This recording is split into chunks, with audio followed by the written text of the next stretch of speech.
Frères et sœurs, chers amis, bonjour et bon dimanche. Bienvenue à ce rendez-vous de méditation sur la parole de Dieu de tous les dimanches. Dimanche dernier, Jésus nous invitait à l'humilité. Les textes du jour nous invitaient à l'humilité. Aujourd'hui, les textes de ce dimanche nous invitent à notre être disciple. Et Jésus, pour nous introduire à notre être disciple, nous donne l'image de la croix. C'est à partir de la croix que nous pouvons comprendre si nous sommes vraiment disciples. La croix est l'instrument de mesure, l'unité de mesure de notre être disciple. Et j'aimerais parcourir avec vous le texte de ce dimanche avec 4 grands points. Le premier point est la relation entre disciple et la croix. Ensuite, deuxième point, porter la croix, c'est construire, c'est faire la guerre. Et troisième élément, la sagesse et la puissance de la croix. Et enfin, porter la croix, c'est devenir aussi signe de croix. Alors, dans la première grande partie, le disciple et sa relation avec la croix. Jésus nous invite aujourd'hui à deux choses dans cette première partie. Ne rien mettre en avant du Christ. Le Christ est la priorité absolue. Le Christ est prioritaire dans notre vie. Tout le reste est postérieur, tout le reste est postérité, donc après. Mais ce qui est important, c'est le Christ qui est principal.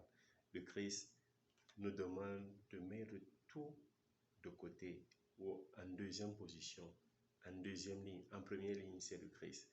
Le Christ vient avant tout, il vient avant la famille. Et si le Christ vient avant la famille, nous devons comprendre l'importance de la présence du Christ dans notre vie. Parce que la famille est un commandement important dans les 10 commandements. Le commandement sur la famille, c'est le 4e commandement, honore ton père et ta mère. Et lorsqu'on fait le développement, c'est dans la relation avec le père, avec la mère, avec les frères, avec la belle famille, ainsi de suite. Et donc le Christ, en mettant la priorité, en se mettant comme priorité avant la famille, veut simplement nous dire qu'il est le cœur des commandements, le centre des commandements. Donc, nous ne devons rien mettre avant le Christ. Le Christ vient avant tout. Et il y a une expression latine qui dit Crus Christi nihil preponere. Donc, la croix du Christ est avant tout. On ne doit rien mettre en avant de la croix du Christ. Deuxième chose, dans ce premier grand ensemble, c'est être disciple, c'est porter la croix. Et ici aussi, j'aimerais mettre un accent particulier quand Jésus dit porter la croix et marcher à la suite du Christ. L'expression grecque qui est utilisée peut être traduite en 3 éléments. Le premier, porter la croix avec soi-même, c'est-à-dire avoir la croix sur soi-même, cette dimension visible, cette dimension du témoignage de la croix, avoir la croix avec soi-même. Porter la croix par elle-même, non, par lui, par soi-même.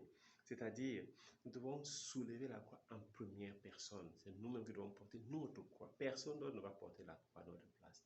La croix, c'est quelque chose de personnel. Nous devons la porter nous-mêmes. Donc, prendre la croix et marcher derrière Jésus, c'est porter moi-même la croix. Je ne dois pas la transférer à quelqu'un d'autre. Je dois porter moi-même. Donc, la deuxième dimension, la dimension personnelle de la croix. Porter la croix a une troisième dimension, un troisième aspect. C'est avoir la croix imprimée en nous. Porter la croix en nous-mêmes. Donc, il s'agit de l'imprimer dans mon cœur pour que toutes mes actions, toutes mes paroles, tout ce que je vis, toute ma vie soit imprimée par cette croix. Tout doit avoir la marque de la croix. Tout doit avoir le sceau de la croix. Donc, dans ce premier ensemble, ne rien mettre en avant du Christ. Le Christ est priorité absolue, le reste est postérité.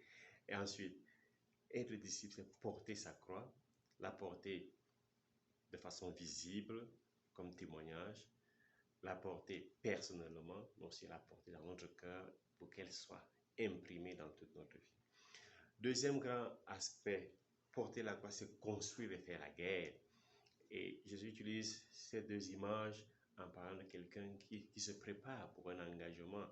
Donc, et c'est l'Esprit Saint et la sagesse de Dieu qui nous aide. Cet Esprit Saint et cette sagesse dont il s'agissait dans la première lecture.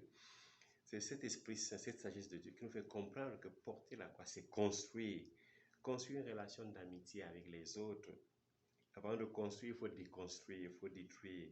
Et tout ce qui est esclavage, nous devons déconstruire tout ce qui est esclavage pour construire l'amitié, la fraternité. Et ainsi, on peut donc comprendre nos relations avec le père, avec la mère, avec la sœur, avec le frère. Ces relations sont conçues dans la logique de la croix, dans la sagesse de la croix, dans cette folie de la croix. L'Esprit Saint nous aide alors à entrer en relation d'amour avec le père, avec le frère, avec la mère, avec la sœur. C'est l'Esprit Saint qui nous aide. C'est cette sagesse dont il était question la première lecture qui nous permet de construire quelque chose de nouveau. Deuxième aspect de ce grand ensemble, c'est que l'Esprit Saint et sagesse de Dieu aussi fait comprendre que nous devons aller en guerre. Nous devons aller en guerre contre tout ce qui nous possède. Parfois, nous pensons que ce que nous possédons, nous sommes maîtres de ce que nous possédons. Mais nous ne sommes pas maîtres. Quand on regarde très bien, nous ne sommes pas maîtres de ce que nous possédons. Les choses que nous possédons, les biens que nous possédons, en fait, nous possèdent. Nous sommes esclaves de nos possessions. Nous sommes esclaves de nos biens. Jésus nous invite aussi de nous détacher de ces biens. Et les biens absolus que nous avons dans ce monde, c'est la famille. Papa, maman, les frères, les sœurs, les cousins, tout le reste. Donc nous devons nous déposséder, nous devons faire la guerre à tout ce qui peut nous posséder. Donc, lorsque nous possédons, nous devons posséder avec détachement. Nous devons avoir avec détachement pour mieux nous attacher à Christ. Donc, porter la croix, c'est construire une nouvelle relation, mais c'est aussi faire la guerre à tout ce qui peut empêcher la construction de ces relations. Et nous voulons continuer aussi à nous détacher de tout ce qui nous attache pour nous attacher à Jésus-Christ, pour nous lier à Jésus-Christ. Et à ce niveau, la deuxième lecture nous aide beaucoup parce que Paul demande à Philémon de se détacher de son esclave, de ne plus la voir comme esclave, de la voir comme frère, comme ami. Donc, nous devons faire la guerre, nous devons déconstruire tout ce qui nous rend esclaves pour construire, pour bâtir la paix de ce qui nous rend amis, de ce qui nous rend frères. Troisième grand aspect des textes de ce jour, c'est que la sagesse et la puissance de la croix. Porter la croix, c'est découvrir que ce que nous croyons posséder en réalité, c'est cela qui nous possède. Nous croyons être libres maîtres, mais en vérité, nous sommes esclaves de nos biens. La croix qui semble donc folie et faiblesse est en réalité une sagesse et puissance. C'est par elle que nous devenons libres et effectivement maîtres de nous-mêmes. Sans la croix, nous sommes esclaves, incapables de découvrir les intentions de Dieu, incapables de comprendre les volontés de Dieu, comme rappelait la première lecture. Le langage de la croix, seul le langage de la croix nous permet de comprendre les volontés de Dieu, de découvrir les intentions de Dieu. Et Saint Paul dit dans la première lettre aux Corinthiens, au chapitre 1, verset 18, « Le langage de la croix est folie pour ceux qui vont à leur perte, mais pour ceux qui vont vers leur salut, pour nous, il est puissance de Dieu. » Et il continue au verset 22 à 25. « Alors que les Juifs réclament des signes miraculeux et que les Grecs cherchent une sagesse, nous proclamons un Messie crucifié, scandale pour les Juifs, folie pour les nations païennes. Mais pour ceux que Dieu appelle, qu'ils soient Juifs ou Grecs, ce Messie, ce Christ est puissance de Dieu et sagesse de Dieu. Car ce qui est folie de Dieu est plus sage que les hommes, et ce qui est faiblesse de Dieu est plus fort que les hommes. Frères et sœurs, il y a donc une puissance, une sagesse qui réside dans la croix. Et Jésus nous invite ce dimanche à accueillir cette sagesse, à accueillir cette puissance pour être vainqueur. Et pour terminer, notre grande partie, la quatrième partie, porter la croix et devenir signe de croix.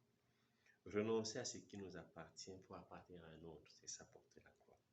Renoncer à nos priorités pour devenir propriété, à nos propriétés pour devenir propriété d'un autre. Voilà ce que Jésus nous enseigne à travers ses paroles. Saint Paul demande à Philémon de renoncer à Onésime comme esclave pour l'avoir comme frère et ami. Il demande à Philémon de renoncer à Onésime comme esclave pour qu'il appartienne à la communauté, à l'Église. Donc porter la croix, c'est aussi renoncer à ce que nous avons comme propriété pour devenir propriété du Christ, à nous détacher de nous-mêmes pour nous attacher à Jésus, nous détacher de nos biens, de nos possessions, pour nous attacher à Jésus, pour être propriété de Jésus. Mais porter la croix, c'est aussi devenir signe de croix. Porter la croix, c'est devenir patrimoine mondial de l'humanité. Ah oui, il y a beaucoup de patrimoine de l'humanité, mondial de l'humanité. Il y a des merveilles, les 7, les 10 merveilles qui sont dans le monde. Mais celui qui porte véritablement sa croix devient un patrimoine pour l'humanité. Il devient une merveille pour l'humanité. S'il sait se donner comme propriété pour les autres, porter la croix, c'est savoir, c'est apprendre, c'est entrer dans l'école, de se donner comme propriété à nos frères et sœurs pour qu'ils vivent, parce que la croix, c'est un signe de vie. C'est se donner comme croix, devenir comme croix, c'est ça la vie.